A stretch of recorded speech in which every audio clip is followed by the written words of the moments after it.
I've always maintained that publishing content is not enough. Gone are the days where you could just publish something and then people will magically start appearing. They would read your content, they would read your emails, check your LinkedIn, like your LinkedIn post, send you a DM, and then all you need to do is then sit back and watch as people resonate with your idea, and then they subscribe to your email list, and then they buy from you.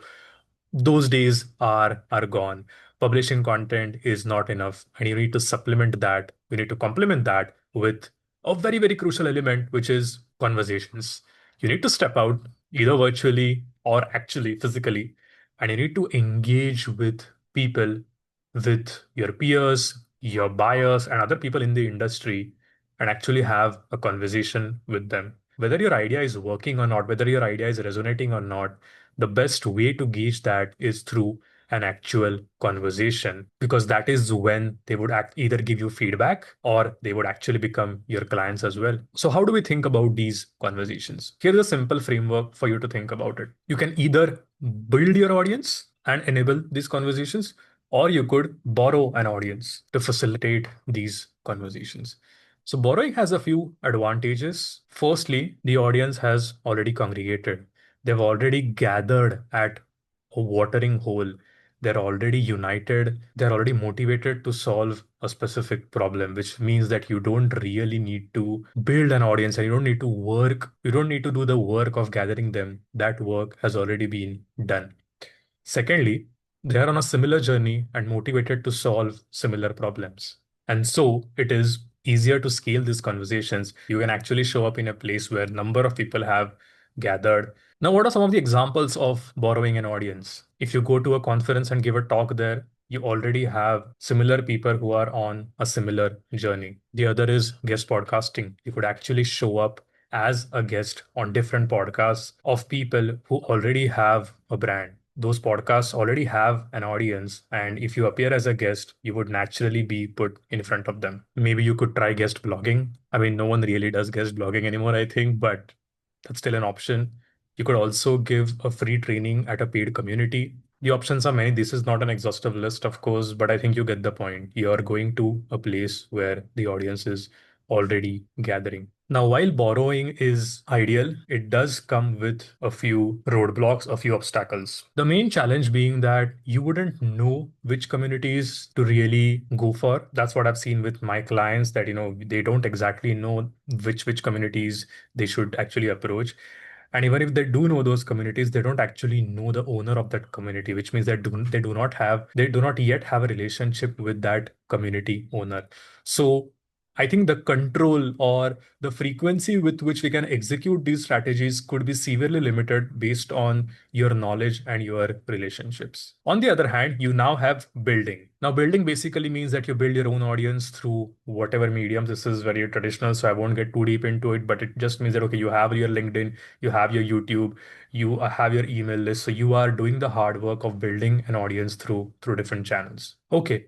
But that's just one axis. There is another axis at play here, which is one to one and one to many. Because yes, you can also borrow audiences one to one.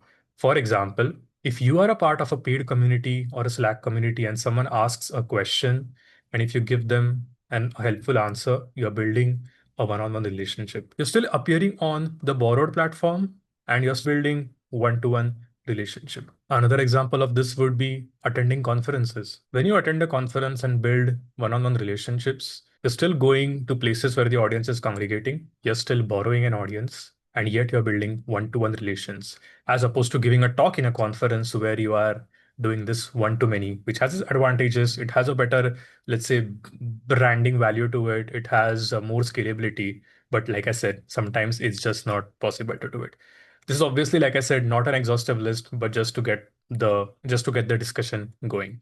Now, when it comes to borrowing one to many, like I said, there's podcast guesting, there is teaching in a community, there is giving talks in a community, and all of that. You can also do one to one in build. And at the best, the only channel I think I'll put there, and one of the ones that has helped me, is honestly social media, DMs, or more specifically, I would say LinkedIn DMs. You could also make a case for Instagram DMs. I've not really tried it, but I've tried LinkedIn DMs where I have built these relationships. I've actually built an audience. I've not borrowed it. LinkedIn is not anyone's community. It's an open platform, and I have built those relationships, or I have enabled those conversations one on one, and this person was not really a part of any community.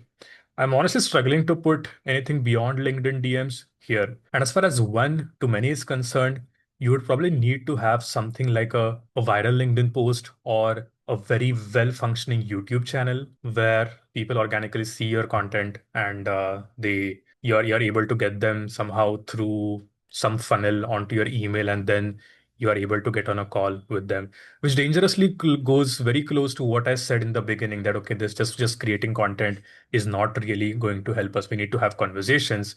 But I just feel that in this particular quadrant, it's not my favorite quadrant, simply because it just feels a little bit out of control.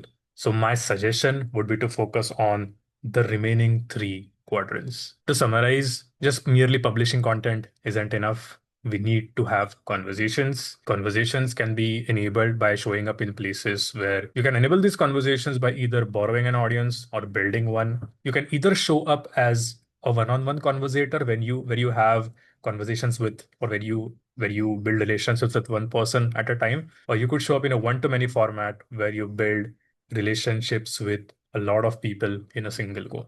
Thank you.